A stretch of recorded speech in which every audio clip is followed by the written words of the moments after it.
Uma população de pássaros foi descoberta no arquipélago de Galápagos, no Oceano Pacífico, em processo de evolução para gerar uma nova espécie. É a primeira vez que pesquisadores conseguem acompanhar um acontecimento como esse em campo. Por mais de 4 décadas, cientistas monitoraram uma população de tentilhões, a ave típica da região, na ilha Daphne Major. E, assim, conseguiram acompanhar de perto o processo de geração da nova espécie.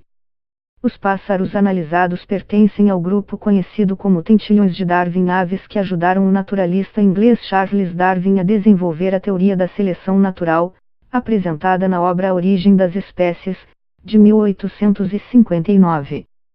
A pesquisa, publicada na revista científica Science, foi conduzida por cientistas da Universidade de Princeton, nos Estados Unidos, e da Universidade de Uppsala, na Suécia. Em 1981, os pesquisadores notaram a chegada de um macho à ilha.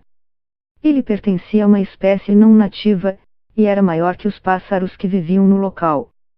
Os professores Rosemary e Peter Grant, da Universidade de Princeton, perceberam que essa ave reproduziu com uma fêmea de uma das espécies locais, de porte médio, dando início a uma nova linhagem fértil. Quase 40 anos depois, a prole do acasalamento ainda está sendo observada, ela chega a cerca de 30 pássaros. É um caso extremo de algo que começamos a perceber de forma mais geral ao longo dos anos. A evolução, em geral, pode acontecer muito rapidamente, disse o professor Roger Butlin, especialista no tema, e que não está envolvido no estudo.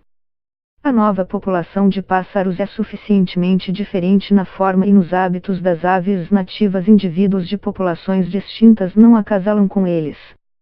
No passado, acreditava-se que duas espécies diferentes não poderiam produzir descendentes férteis. Mas, nos últimos anos, foi estabelecido que muitas aves e outros animais que consideramos espécies únicas são, de fato, capazes de cruzar com outros para produzir uma linhagem fértil. A tendência é não discutir mais sobre o que define uma espécie, porque isso não leva a lugar nenhum, diz Butlin. Segundo ele, o mais interessante é compreender o papel que a hibridização pode ter no processo de criação de novas espécies, razão pela qual a observação dos tentilhões das Galápagos é tão importante.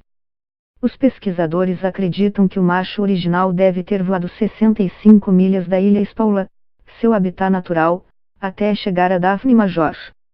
A distância é considerada longa para um pássaro, o que deve ter impedido sua volta para casa. Na maioria das vezes, a prole do acasalamento de espécies cruzadas se adapta mal ao ambiente. Neste caso, porém, os novos tentilhões de Daphne Major são maiores que as outras espécies da ilha, e descobriram alimentos novos e inexplorados. Por isso, os pesquisadores estão chamando a nova população de Big Bird, pássaro grande, em tradução literal.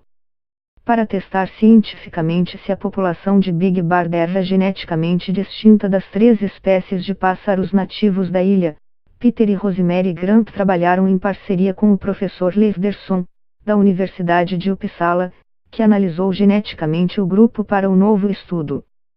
A surpresa foi que esperávamos que o híbrido começasse a se reproduzir com uma das outras espécies da ilha e fosse absorvido. Confirmamos que eles são um grupo de reprodução fechado, disse Derson a Notícias. Devido à incapacidade de reconhecer o canto dos novos machos, as fêmeas nativas não acasalarão com a nova espécie.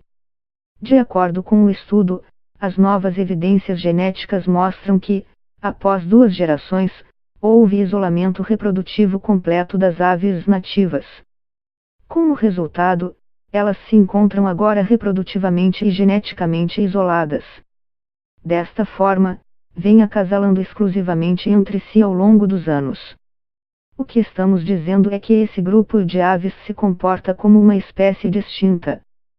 Se você não soubesse nada sobre a história de Daphne Major, e um taxonomista chegasse à ilha, ele diria que há 4 espécies no local, afirma Derson. Não há evidência de que eles vão se reproduzir novamente com uma espécie nativa, como a fêmea original, mas mesmo que o fizessem, Eles são maiores e podem explorar novas oportunidades. Essas características vantajosas podem ser mantidas por seleção natural. Assim, a hibridização pode levar à geração de novas espécies, com a simples inclusão de um indivíduo a uma população. E pode, portanto, ser uma forma de novas características evoluírem rapidamente. Se você esperar apenas por mutações, causando uma mudança de cada vez, seria mais difícil criar uma nova espécie. A hibridização pode ser mais eficaz do que a mutação, diz Butlin.